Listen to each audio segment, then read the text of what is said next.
Hello વિદ્યાર્થી મિત્રો, આપણો આજનો ટોપિક છે ધોરણ 9 નો ચેપ્ટર નંબર 5 નો કોષ. અને કોષની અંદરનો એક મહત્વનો ટોપિક છે જેનું નામ છે ન્યુક્લિયસ. આપણે પાછળના વિડીયોમાં આપણે કોષના ઇન્ટ્રોડક્શન વિશે અભ્યાસ કર્યો છે. આપણો આજનો જે ટોપિક છે એ છે કોષની અંદર એક મહત્વનો ભાગ છે જે ન્યુક્લિયસ વિશે આપણે આજે સમજીશું. વિદ્યાર્થી મિત્રો, તમારા ઘરની અંદર એક મુખ્ય વ્યક્તિ હોય છે જે ઘરને કંટ્રોલ કરે છે.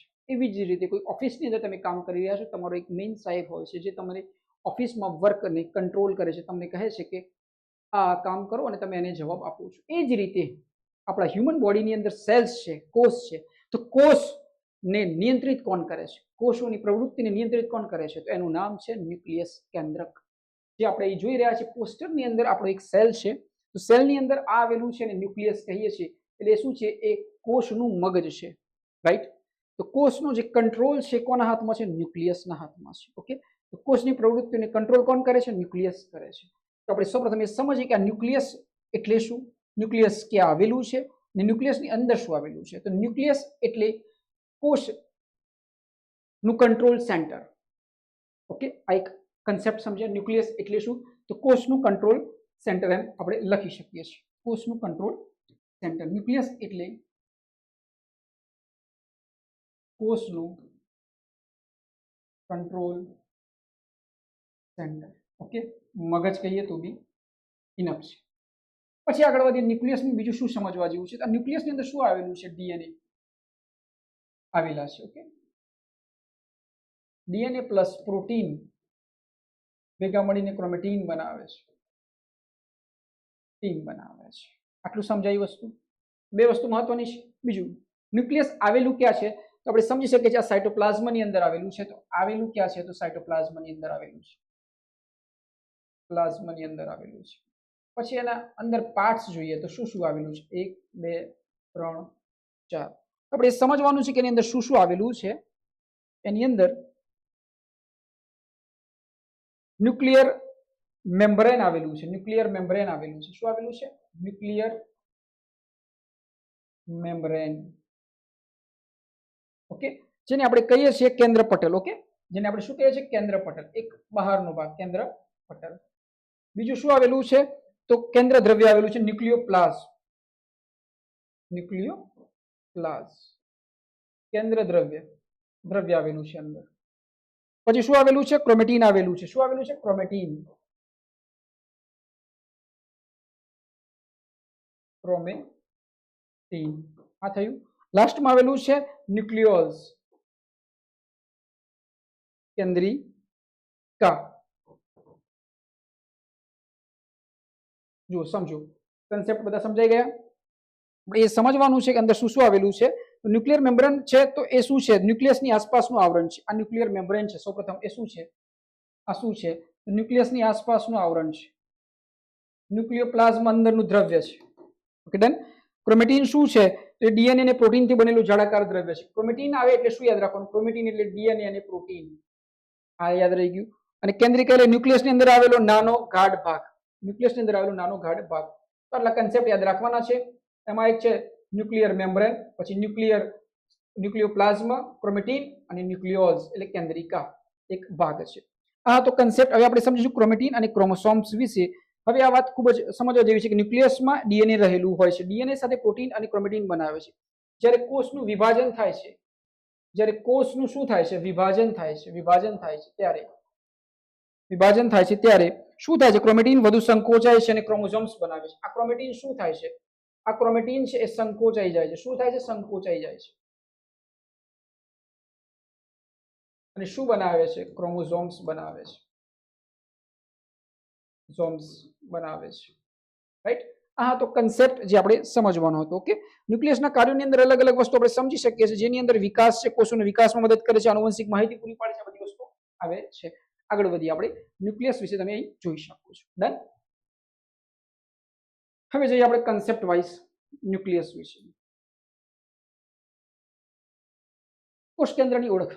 તો કોષ કેન્દ્ર એને જે આપણે ન્યુક્લિયસ કહીએ છીએ, ગુજરાતીમાં કોષ કેન્દ્ર કહે છે. સમજતા જાઓ.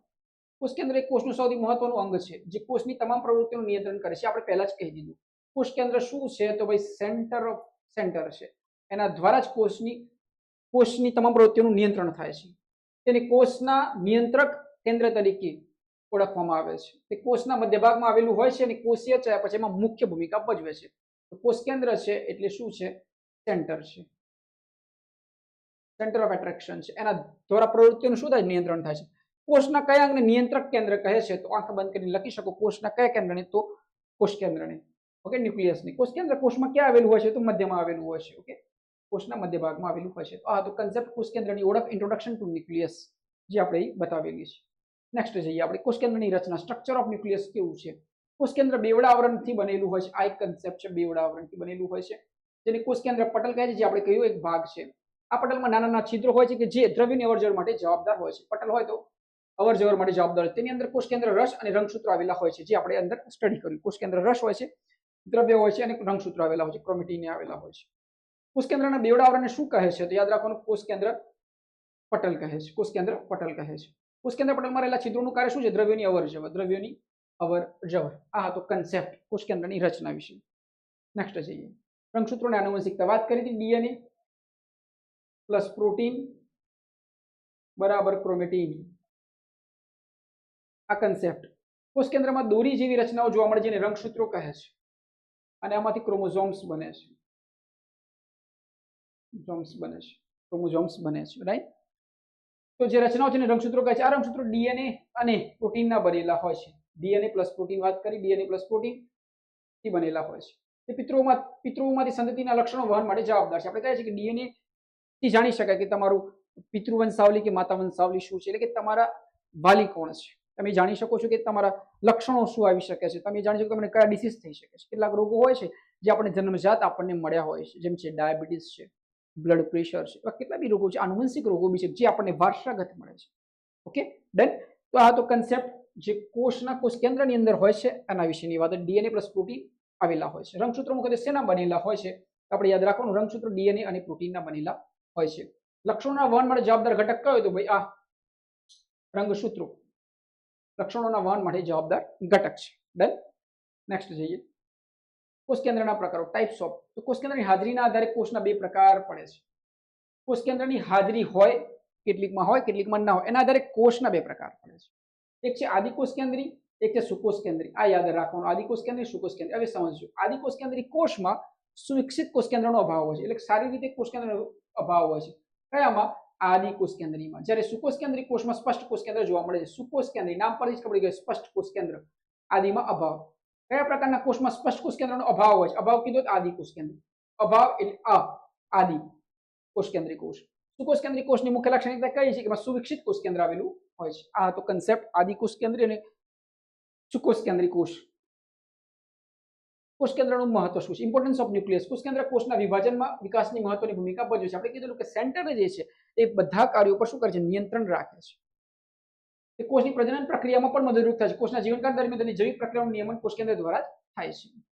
કોષ વિભાજનમાં કયું અંગ મુખ્ય ભૂમિકા ભજવે છે? ભાઈ તો યાદ રાખવાનું, કોષ વિભાજનમાં કોષ કેન્દ્ર. ડન. કોષની જૈવિક પ્રક્રિયાનું નિયમન કોણ કરે છે? કોષની જૈવિક પ્રક્રિયાનું નિયમન બી કોણ કરે છે? કોષ કેન્દ્ર. હા, તો બીજો ક્વેશ્ચન છે જે સમજવા લાયક હતો. નેક્સ્ટ, હવે આપણે જઈએ છીએ મૂળ ટોપિક તરફ. આ હતું કોષ, એનું ન્યુક્લિયસ.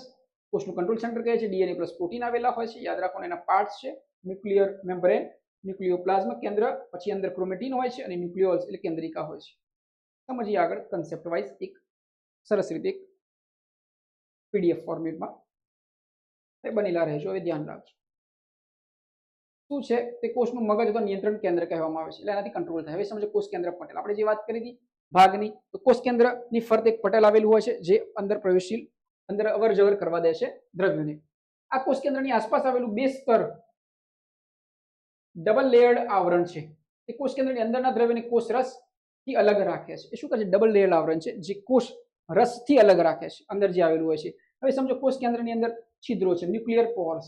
પોર્સ એટલે છિદ્રો. કોષ કેન્દ્ર પટલમાં નાના નાના છિદ્રો હોય છે, કાણા હોય છે. આ છિદ્રો દ્વારા કોષ કેન્દ્રની અંદર અને બહાર દ્રવ્યનું વહન થાય છે, આવરણ જાવન થાય છે. આ તો બીજો ટોપિક. હવે સમજતા જાઓ. કોષ કેન્દ્ર રસ, અંદર રહેલો રસ, ન્યુક્લિયોપ્લાઝમ. પછી સમજો રસ છે, સમજો લિક્વિડ છે. કોષ કેન્દ્રની અંદર આવેલી જેલી જેવી પ્રવાહી ભાગને કોષ કેન્દ્ર રસ કહે છે. આ તો અંદર ખબર પડી જાય.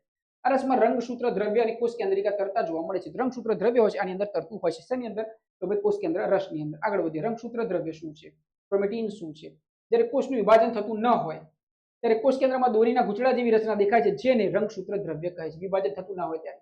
હવે સમજો, આ દ્રવ્ય મુખ્યત્વે ડીએનએ, ડીઓક્સીરિબોન્યુક્લિક એસિડ, ડીએનએ નું ફૂલ ફોર્મ થાય ડીઓક્સીરિબોન્યુક્લિક એસિડ અને પ્રોટીનનું બનેલું હોય છે. આ યાદ રાખવાનું કે રંગસૂત્ર દ્રવ્ય શેનું બનેલું હોય છે? DNA plus protein. રંગસૂત્રો ક્રોમોઝોમ્સ જ્યારે કોષ વિભાજન થવાની તૈયારીમાં હોય ત્યારે આ ગૂંચળું સળિયા જેવા આકારમાં ગોઠવાય છે, જેને રંગસૂત્ર કહે છે. આ રીતે ડન. આ રીતે તો રંગસૂત્ર જે દ્રવ્ય છે એ રંગસૂત્ર તરીકે ક્યારે ઓળખાય છે? જ્યારે કોષનું વિભાજન થતું હોય ત્યારે. કોષનું વિભાજન થતું હોય ત્યારે. આ હતો બીજો ટોપિક. આગળ વધીએ. રંગસૂત્રો પિતૃપેઢીથી લક્ષણોનું વહન નવી પેઢીમાં સંતતિમાં કરે છે. ડીએનએ ના કાર્યકારી ટુકડાને જનીન કહે છે. હવે સમજો, ડીએનએ નું ડબલ હેલિક્સ સ્ટ્રક્ચર છે, બરોબર? એના એક ટુકડાને જનીન કહે છે. આ યાદ રાખવાનું. ડીએનએ ના કાર્યકારી ટુકડાને શું કહે? જનીન કહે છે. કોષ કેન્દ્રિકા ન્યુક્લિયોલ્સ લાસ્ટ જે પાર્ટ હતો, પોર્શન હતો, એ કોષ કેન્દ્રની અંદર એક નાની ઘટ ગોળાકાર રચના આવેલી હોય છે. ગોળાકાર રચના છે જેને કોષ કેન્દ્રિકા કહે છે, ન્યુક્લિયોલ્સ. રિબોઝોમ્સ નામના અંગિકા બનાવવામાં મદદ કરે છે, જે પ્રોટીન સંશ્લેષણ માટે જરૂરી છે. હવે જોઈએ આગળનો ટોપિક. મહત્વની નોંધ પ્રોકેરિયોટિક અને યુકેરિયોટિકના કન્સેપ્ટમાં સમજીએ. પ્રોકેરિયોટિક કોષ એટલે આદિ કોષ કેન્દ્ર, જે આપણે વાત કરી આદિ, તેની અંદર શું હોય? કોષ કેન્દ્ર વિકાસશીલ અવસ્થામાં ન હોય. બેક્ટેરિયા જેવા સજીવોમાં કોષ કેન્દ્ર પટલ હોતું નથી. કોષ કેન્દ્ર પટલ જ નથી હોતું. તેથી તેમના કોષ કેન્દ્રના વિસ્તારને ન્યુક્લિયોઇડ કહે છે. તમને પ્રશ્ન પૂછાય, આદિ કોષ કેન્દ્રીમાં કોષ કેન્દ્ર પટલ હોય છે કે નથી હોતું? તો નથી હોતું. તો તેમના કોષ કેન્દ્ર વિસ્તારને, બેક્ટેરિયામાં કોષ કેન્દ્ર વિસ્તારને શું કહે છે? ન્યુક્લિયોઇડ કહે છે. એ જ રીતે યુકેરિયોટિક કોષ એટલે સુકોષ કેન્દ્રિક કોષ, આમાં કોષ કેન્દ્રનો વિકાસ હશે. વનસ્પતિમાં જોઈ શકો છો, પ્રાણી કોષમાં જોઈ શકો છો, આવું સ્પષ્ટ કોષ કેન્દ્ર પટલ ધરાવતું પૂર્ણ વિકસિત કોષ કેન્દ્ર હોય છે. યુકેરિયોટિક કોષ એટલે નીચેનામાંથી કયો કોષ? તો વનસ્પતિ કોષ અને પ્રાણી કોષ કહી શકાય. પ્રોકેરિયોટિક કહે તો બેક્ટેરિયા યાદ રાખવાનું. બેક્ટેરિયા યાદ રાખો તો એમના શું હોય?